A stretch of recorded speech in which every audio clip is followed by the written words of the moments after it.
Bonjour à tous, je suis heureux de vous retrouver sur les tutos de Saint-Jacques. Aujourd'hui, nous allons voir le matériel utilisé par les élèves du 2e degré et notamment aussi du 3e degré. On va voir maintenant les deux couteaux utilisés principalement pendant votre métier, c'est-à-dire donc le demi-chef et l'office. Donc le demi-chef ainsi que l'office sont composés donc forcément d'un manche, de la lame composée du dos, du tranchant, de la pointe et du talon, ainsi que l'office. Le troisième ustensile qu'on va utiliser très souvent pendant votre métier, c'est l'économe.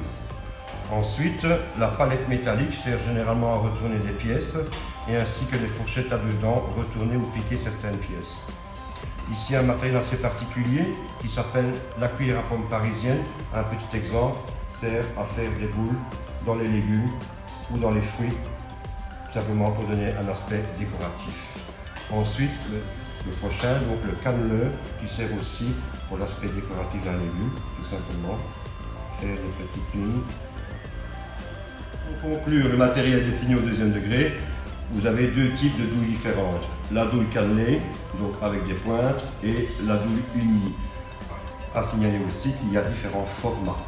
Donc il peut très bien y avoir une douille unie plus fine ou plus grosse, tout dépend du usage qu'on en fait, ainsi que pour les douilles cannelées. Et maintenant, je vais vous montrer le matériel qu'on ajoute pour le 3e degré, c'est-à-dire le désosseur, le couteau filet de sol avec une lame flexible qui permet en général d'aller plus facilement rechercher les filets des poissons.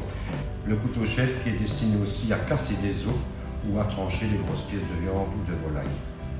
Pour aiguiser nos couteaux, on va utiliser le fusil. Bien faire attention de le prendre en dessous de la garde. Cette garde permet d'éviter que lorsqu'on utilise ce couteau, de se couper le doigt. Ensuite, on prend le couteau dans une main, le fusil dans l'autre. Si on utilise comme ça ou comme ça, on n'aura pas un bon résultat. Le tout, c'est de le prendre d'une main en biais, de le mettre en biais à partir du talon, comme je vous l'ai expliqué, et on va descendre tout doucement jusqu'à la garde. Et alors, on fait d'un côté et puis de l'autre côté. Et au fur et à mesure qu'on a de l'assurance, on y va un peu plus vite. Et on insiste sur la fin à la pointe du couteau.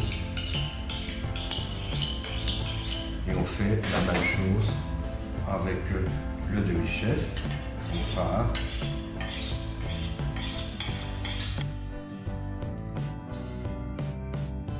On insiste sur la pointe du couteau. Alors, très important, une fois que les couteaux sont aiguisés, on les passe sur une navette et on peut constater qu'il y a un dépôt brun qui n'est autre que la limaille de fer des couteaux. Donc pour ce faire, on va aussi bien nettoyer ces couteaux et passer à l'eau par après pour éviter que la limaille rentre en contact avec les aliments. Vous trouverez les illustrations de ces couteaux dans le syllabus du 2e degré à la page 26. Merci pour votre fidélité. Nous nous retrouverons prochainement pour un nouveau tuto concernant la taille des légumes.